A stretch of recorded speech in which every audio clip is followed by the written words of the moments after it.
ನಮ್ಮ ನಾಡಿನ ಎಲ್ಲ ಹಿರಿಯ ಈ ದೇಶದ ಸ್ವಾತಂತ್ರ್ಯ ಹೋರಾಟಗಾರರೇ, ನಾಡಿನ ಎಲ್ಲ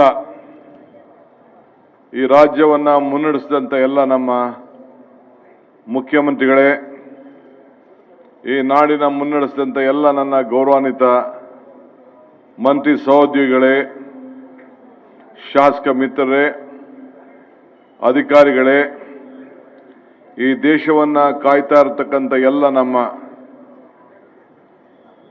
ಮೂರು ಅಂಗವಾಗಿ ಭಾರತದ ಸೇನೆ ಮತ್ತು ಎಲ್ಲ ಸಂಬಂಧಪಟ್ಟಂತ ಎಲ್ಲ ಈ ಡಿಫೆನ್ಸ್ ಫೋರ್ಸಿನ ಎಲ್ಲ ಅಧಿಕಾರಿ ಮತ್ತು ಸಿಬ್ಬಂದಿ ಮಿತ್ರರೇ, ನಮ್ಮ ನಾಡಿನ 7.5 ಕೋಟಿ ಕನ್ನಡಿಗರು ಮತ್ತು ಎಲ್ಲ ಭಾರತೀಯ 80ನೇ ಸ್ವಾತಂತ್ರ್ಯದ ಶುಭಾಶಯಗಳನ್ನು ಈ ಪವಿತ್ರವಾದಂತಹ ದಿನ ತಮಗೆ ನಾನು ಈ ರಾಜ್ಯದ ಜನತೆ ಪರವಾಗಿ ಅರ್ಪಿಸ್ತಾ ಇದ್ದೇನೆ.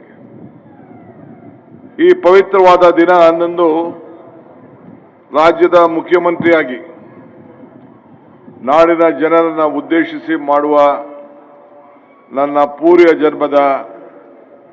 ಜನ್ಮದ ಪುಣ್ಯ ಅಂತ ಹೇಳಿ ನಾನು ಭಾವಿಸಿಕೊಂಡಿದ್ದೇನೆ. ನಮ್ಮ ದೇಶದ ಸ್ವಾತಂತ್ರ್ಯದ 80ನೇ ವರ್ಷಕ್ಕೆ ನಾವೆಲ್ಲ ಕಾಲಿಟ್ಟಿದ್ದೇವೆ. ಮಹಾತ್ಮ ಗಾಂಧೀಜಿಯವರು ನಮಗೆ ಸತ್ಯ, ಅಹಿಂಸೆ ಮತ್ತು ಸೇವೆಯನ್ನ ದಾರಿಯಲ್ಲಿ ತೋರಿಸಿದ್ದನ್ನ ನಾವು ಯಾರು ಕೂಡ ಮರೆಯಲಿಕ್ಕೆ ಸಾಧ್ಯ ಇಲ್ಲ. ನಮ್ಮ ಸಾಂಸ್ಕೃತಿಕ ನಾಯಕ ಬಸವಣ್ಣವರು ಸಮಾನತೆ, ಕಾಯಕ ಮತ್ತು ದಾಸೋಹದ ದಾರಿಯನ್ನ ನಮ್ಮೆಲ್ಲರಿಗೂ ಕೂಡ ತೋರಿಸಿದ್ದಾರೆ.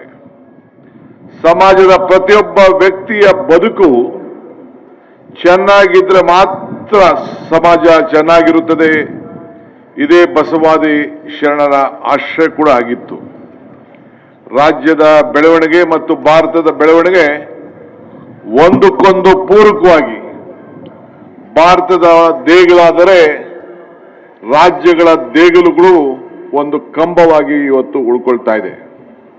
ಹೀಗಾಗಿ ದೇಗುಲು ಮತ್ತು ಕಂಬಗಳ ಸಂಬಂಧ ಇನ್ನಷ್ಟು ಗಟ್ಟಿಯಾಗಿ ಬೇಕು ಎಂಬುದು ನಮ್ಮೆಲ್ಲರ ನಿಲುವು ಕೂಡ, ನನ್ನ ನಿಲುವು ಕೂಡ.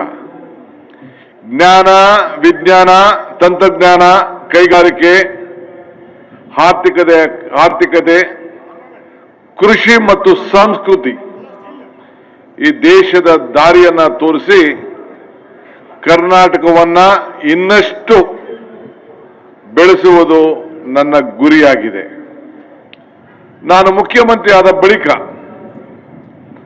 ನಮ್ಮ ಸರ್ಕಾರ ಇದೇ ಆಶಯದಂತೆ ಹಲವು ಯೋಜನೆಗಳನ್ನು ಈಗಾಗಲೇ ನಾವು ಕೈಗೊಂಡಿದ್ದೇವೆ. ನಾನು ಇಂದು ನಾನು ಅನುಭವಿಸುತ್ತಿರುವ ನಮ್ಮ ಆಡಳಿತದಲ್ಲಿ ಈ ಸ್ವಾತಂತ್ರ್ಯದ ಗಾಳಿ ಮತ್ತು ಬೆಳಕು ನಮ್ಮ ಹಿಂದಿನ ಪೀಳಿಗೆಯ ದೇಶ ಪ್ರೇಮಿಗಳ ಬಲಿದಾನದಿಂದ ಫಲ ಇದನ್ನ ಮುಂದಿನ ಪೀಳಿಗೆಗೆ ದಾಟಿಸುವುದು ನಮ್ಮ ಹೊಣೆ ಕೂಡ ಆಗಿದೆ.